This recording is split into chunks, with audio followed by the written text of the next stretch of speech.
Aš džiaugiuosi, didžiuojuosi savo mokyklą. Mes mažėjam, mūsų mokinių skaičius mažėja. Bet vaikai nori puošti mokyklą. Ir tai, kas gražu, jie moka išsaugoti. Ir tai galiu patvirtinti labai daug pavyzdžių. Vakar buvau nuėjęs į dailės pamoką. Pamokoje vėl ruošiamos, kaip čia pasakyti, piešia saulėgražas. Ir jas išpjausto. Ir vėl mokykla pražys gėlėmis. Viena mama yra pasakiusi, kad aš savo vaiką veščiau ir vedu vien dėl to, kad šita mokykla taip gražiai atrodo. Ne išorė, bet graži vaikų darbais. Va dabar vėl mes ugdom kompetenciją, tai yra kino pavasaris, mokyklinio kino. Turim kamerą ir vaikai filmuojasi. Ir jie pasako, kas mes esame. Yra temos, kurias jie patys pasirenka. Paskui, aišku, yra aptariama ir paskui einama prie vieno. Šiemet būtent pristatys, kas yra ta klasė jų, ką jie veikia, kas jiems skaudu, kas jiems teikia džiaugsmą ir panašiai. Tema buvo drugeliai. Mes ruošėmės chorų karams. Bus kino festivalis balandžio 29 dieną. Su kino festivaliu. Tema, kad būtų viskas yra apjungiama. Po pirmo mes pasidarom iš juodo tamsaus popieriaus formą skrybėlės ir toliau karpiniais puošiam. Po du vaikiukus ir kiekvienam tiesiog turi padėti, ką daryti. Bet tai, aišku, labai yra pavojinga dirbti per pamokas su peiliukais. Mes parodose dalyvavom ir švietimo skyrius, su tais drugeliais labai gražiai priėmė ir kiekvienais metais sakė mūsų, kad mes papuoštume langus. Va, turėtų būti šitai.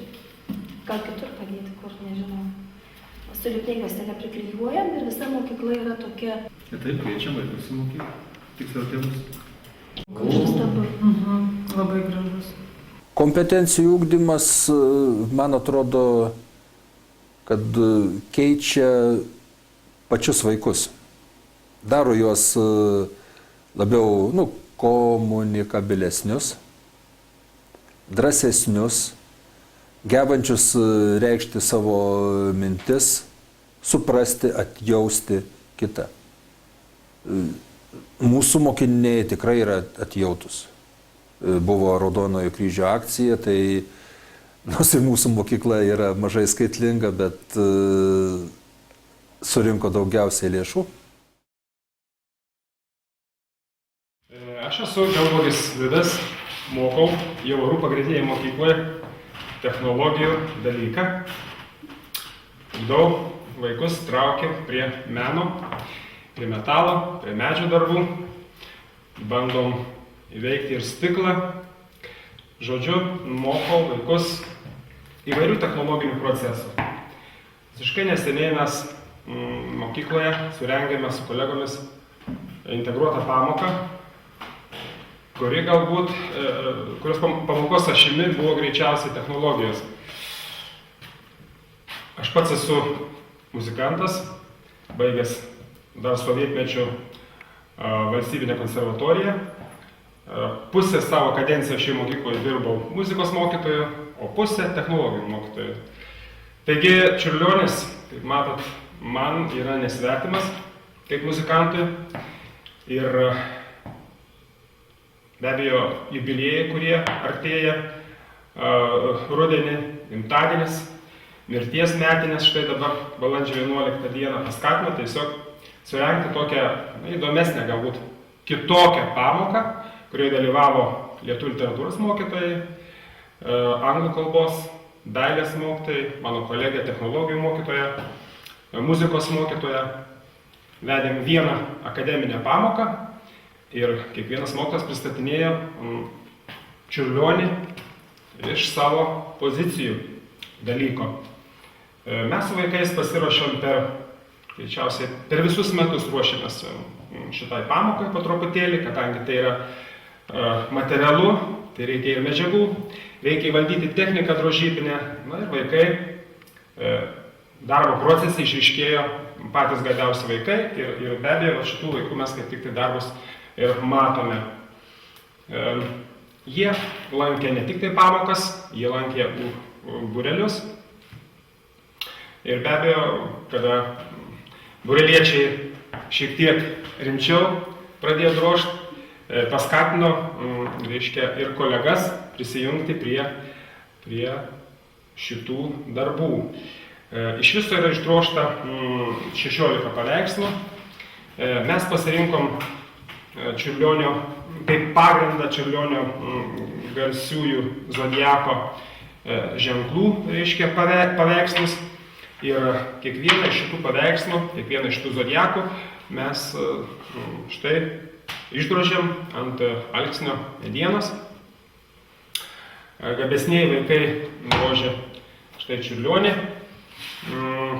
garsiąją simfoninę poemą Jūra, o štai šitas darbelis yra, jis vadinasi Gamta kuria pati. Berniukas visiškai atsitiktinai apdirbdamas medį pastebėjo labai gražų puvinį.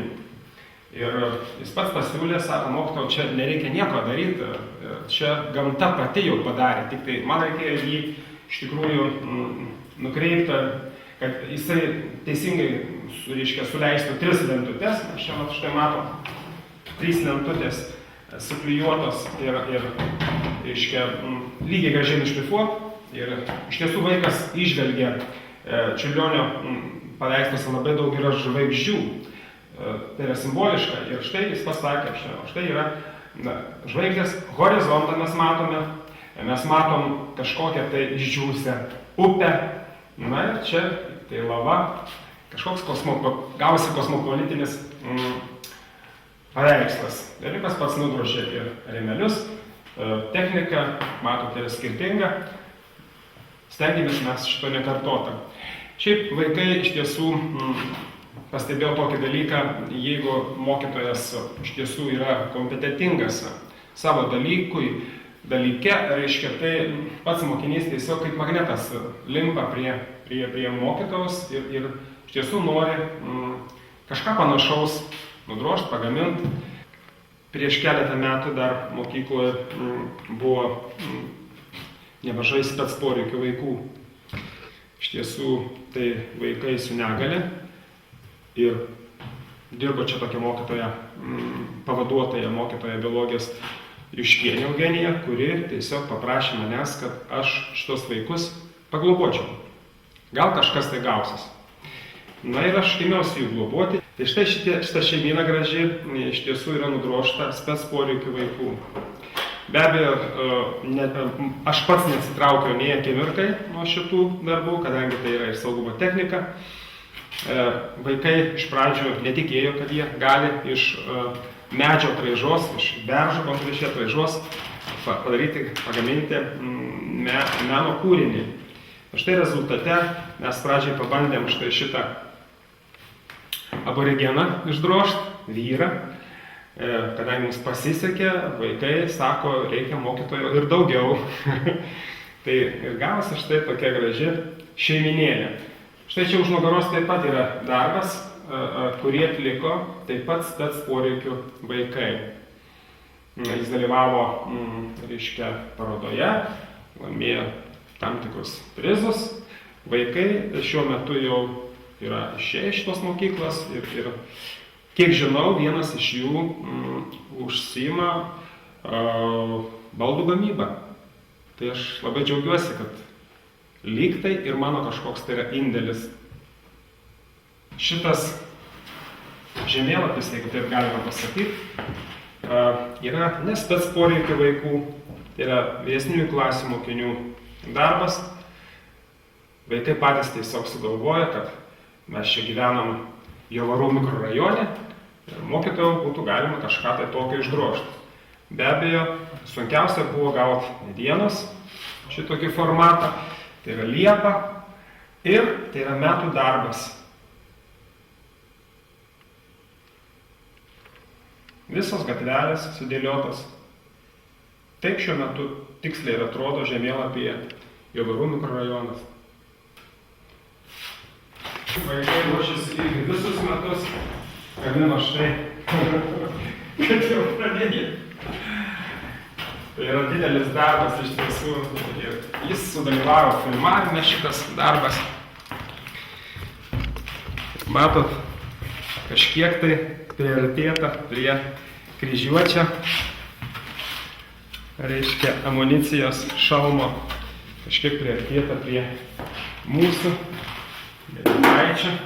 Štai turėtų kryžiuotis mūsų kažkur tai atrodyti štai šitaip. Sunkiausia vieta tai štai šitas pynimas, kurį vaikai mokėsi, nežinau, man teko turbūt čia padirbėti apie kokias 4 pamokas, kol vaikai, reiškia, perprato šitą pynimo meną. Tai yra ne šiaip savo tinklas. Jį iš tiesų ir sunku ir nutraukti, labai gudriai supinta.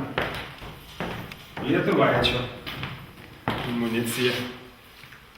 Ant tos liaudiškai vadinamos meškovynos pagamino Lietuvaičio rūbus.